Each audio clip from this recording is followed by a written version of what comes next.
look in the mirror, man, you're so dirty.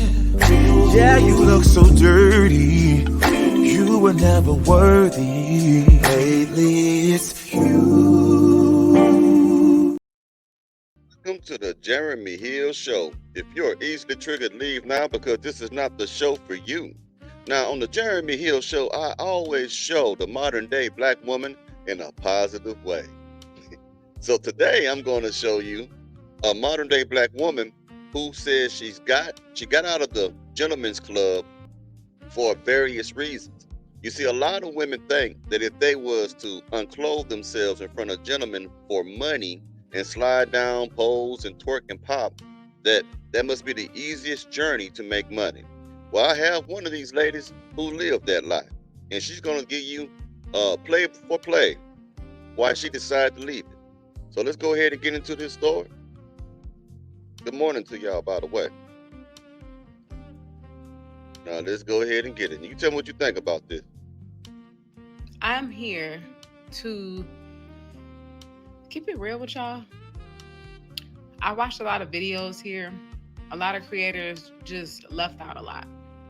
There's a lot that goes into dancing. People do quit for different reasons. Some people get out the game with nothing. Some people get out with maybe just knowledge. Some people get out with their life. Some people, I don't know, because it's just different for everybody. I have my reasons why I got out the game. Main reason being got married, had another child. But there are a million and one other reasons that led up to me getting out the game. So let's get into it. I danced almost 10 years. I danced white clubs, black clubs, Spanish clubs, all three. A lot of girls aren't able to like cross over and do all three. I was able to do that. A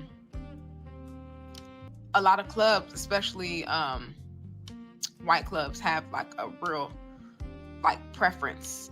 It's a thing that they have with certain black girls. It's not like a light skin, dark skin thing. It's nothing like that. But it's more so like your look. You got decorum. Are you polished? Do you have class? Can you speak? Like, let's jump into that right quick. Now she's talking about the preference of white gentlemen. Now I want to point that out because of all these musty back heifers, these modern day black women who say things like, I don't need no black man. I'll just go over to the white community and they'll scoop us up just as quickly as anything, right? Now she's telling you, this is an ex-stripping musty back heifer who's telling you that even on that side, in that community, they don't want no loudmouth, argumentative black woman either. They don't want no black woman that's out of shape. They want a black woman that is fit. Like Kevin Samuel said, fit, friendly, and all the other good stuff. They want to know they have decorum too. So when you jump from one community to the other, black lady, you need to understand, men are the same all over the world. There's a certain behavior that black men desire out of a woman. And all men want their women to be submissive, to be pleasant to be around, and fit. Now you're hearing this yourself from a pole dancer. So you can't go out and say it's a man that's telling you this. And she's not a bad looking ex-musty back stripping woman. do you have class? Can you speak? Like it's just one of those things. And physically, I was fit. So it was nothing to be able to kind of flip-flop into all those clubs. One of the main reasons, that led up to me getting out the game was finances. I know a lot of people say like, oh, the clubs, some people say like, oh, the clubs aren't the same, or some people feel like you're aging out the game or anything. I didn't age out the game. If I wanted to keep stripping now, I probably could still do it. She could, because she still have that youthful look. But yes, you can age out of any game, even the stripper world. I don't know why. That's a little bit of delusion on her part. But I want you to pay attention to what she means by the money part. Because a lot of you women out there think that you're gonna make a whole lot of money, or just because you're bringing in a whole lot of money does not mean that you have to put back into that club. Now, this is what's gonna let you know why it's not a good idea to be a pole dancer. Let's keep going. But I don't want to. Obviously, like I said, I'm married, got a family, got a business. So that's that. I was really being taken advantage of, being extorted, being sucked dry, all that. I was really dishing out more than I was making. I would pay, I had one child at the time. I would pay for a sitter. I would have to pay for a train ticket. I would have to pay for my hotel. I would have to pay for my cabs. Those were everything outside of the club. In the club, I was paying the $300 house fee that I had to pay up front. So it's almost like you pay twice every time you work, because you have to give them money up front before you even put on your thigh-high boots and G-string. They have to have their money. And by they, that's the club. That $300 did not cover all the other expenses in the club. You still have to pay the stage sweeper. You have to pay security. You have to pay the DJ. You have to pay the house mom. There were a lot of people to pay, and it was frustrating. Sure, if you look on TikTok or if you go on Instagram and you see a dancer post, large lump sums of money, for one, you got to ask yourself, like, she's splitting up with a partner. And then it's like, okay, even if she's done, maybe let's say she's not splitting it with a partner. Let's say she made $1,500. After you pay all these fucking people and pay these things off, you can't count your money till all this shit is taken care of. Bottom line. Some women were able to split hotel rooms with their friends. Some women were able to stay at their friend's house. I didn't have that. I didn't really speak to nobody like that. I didn't have a problem with anybody, but I had trust issues. Whether you have a good night or a bad night, people got to get paid regardless. And skimping out on paying some of these people had repercussions in a sense. Let's say you don't pay the DJ properly. You might not get caught at the stage when them guys are throwing hundreds and thousands of dollars on stage. He might give you a shitty song and nobody will come up there. Because let's be real, in Chicago, they don't even tip you based on your look. They were tipping you based on the song that was played. Now think about this now. See, a lot of y'all think when they get in there, they take off all their clothing and they just catch all the money that you throw in there on the floor. They just pick it up in big old bags of money. They're not telling you women out there who are misled by these type of women that a lot of that money, probably about 75 to 80% of what you're making, is going to have to go back to those people. The DJ, the security. And check it out. It's not that the DJ isn't getting paid already from the club. It's not that the security is not already getting paid by the club or anyone else who works there. Okay? They're getting paid whether you give them money or not. This is a form of bribery. Okay? You give the DJ a certain amount of money, so he'll call you out on the stage so that you can make money. So you spending money to make money. You get what I'm saying? So I think a lot of people in the black community is underneath the impression that every woman who goes to a strip club is making a whole lot of money with little to no effort. All they're doing is popping and twerking and dancing, all that is. There's a lot more that goes into this behind the scene. You see what I'm saying? And if this woman didn't get married, she probably would still be stripping. You get what I'm saying? Now, they can make some money. Don't get it wrong. I'm not saying that they don't make money. What I'm saying is there's a lot more to that game than what you understand. And not every woman who is a stripper makes a whole lot of money either. And they could be fine. I mean, bad strippers.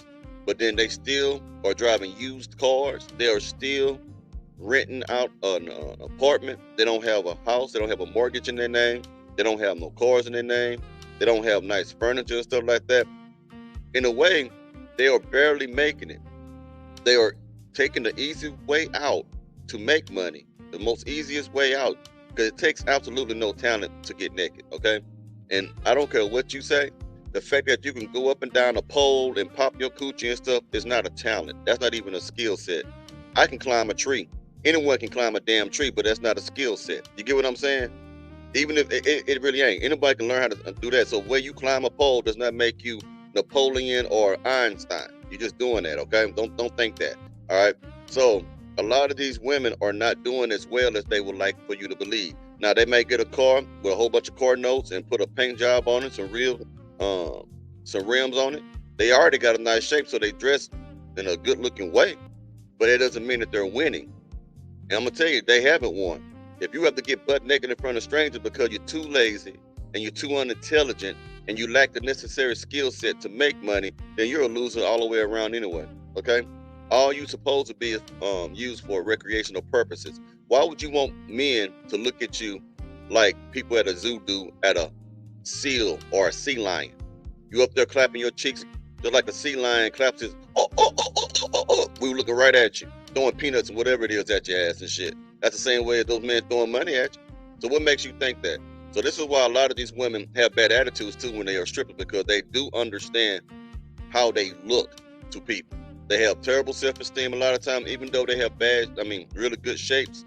They have self-esteem problems because they know people look at them in a bad way, in a negative way. You dig what I'm saying? So, don't get me wrong. I done slept with a few of them. I'm sure many men out there have slept with them too.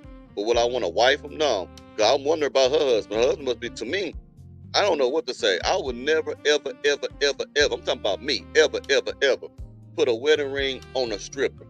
I'd be damned, because those women be selling coochie in the club. Even if this one didn't. I would not want to be with a woman who associates herself with women who sell coochie in the club, who all get naked at the booty club. I'm not doing that. I have more respect for myself. So why would a man who respects himself be with a woman who every night, every weekend disrespects herself by being a naked, musty back heifer? Let's keep going. But that's another story for another time. Like, not tipping the right person properly will literally make or break you. That goes for the stage sweeper, like I said, the DJ, security, the house mom, and yeah, that's just what it was. But to be real, that $300 you had to pay up front, it definitely felt like you were paying twice. Some girls don't talk about that. Some clubs don't make you pay up front, but this club in particular, well, a couple of clubs in Illinois did not play that. Like, because they didn't believe you, they didn't trust you. It's like, we don't trust that you're gonna make the money and give it to me. So you have to give it to them, and it's like I said, it's almost like paying twice. Imagine coming in Friday with money outside of work. Say you had a part-time job somewhere. Imagine giving them your $300 and you worked for that. You drove to your other job and did whatever and dealt with those people at the other job, and that's your money. You giving them that, and then you can't really say, let's say you go to work and you make $1,000. You can't really even say you made $1,000 because you got to make your $300 back. So you really only made $300. Only made $400. Sorry, and so you got to pay all these people in inside expenses, outside expenses. Like, the shit is crazy, y'all. What happens when you don't make $1,000? What happens when you only go to work and make, I don't know, $600? Because bad nights definitely happen. I know a lot of people don't like to speak about those bad nights, but those bad nights definitely happens. But again, it's like, what happens when you have a bad night? Everybody knows when you have a good night too, because everybody's watching. If you know, like I always tell you, man, it's all about the pimp game, man. Everybody lives in the pimp game, and if you don't think you're being pimped, or if you think you're not a part of the pimp game, then chances are you being pimped already. Everything this woman said remind me of the pimp game. She bringing them people money just so that she can get a little bit of money to go out and work hard to make her some money, but to bring back the club more money. You get what I'm saying? All that booty clapping make my business better. If I'm the club owner and you paying me, and then you paying the DJ, then you paying security, then you paying these other people I ain't know was jobs in there, just so that you can get on stage and pop your musty coochie. Ain't that something? what happens when you have a bad night? Everybody knows when you have a good night too, because everybody's watching. If you're not used to making that kind of money, you in front of people that's making money, you know who got a good night and you know who got a bad night. But at the end of the day, some of these people just don't care at all. So, like I said, it's like you got to make every night count. Like I said, I was working Friday, Saturday, Monday. If I had one good night, 2 bad nights, that was on me. If I had 2 good nights, 1 bad night, that was on me. If I had 3 good nights, it was on me. You see what I'm saying? Like, it was just, like I said, the more money you made, the more that was taken from you. Think about what you just said. And cut that short because you're just gonna keep on talking for a long time. I just want y'all to hear the important part of this about the money part.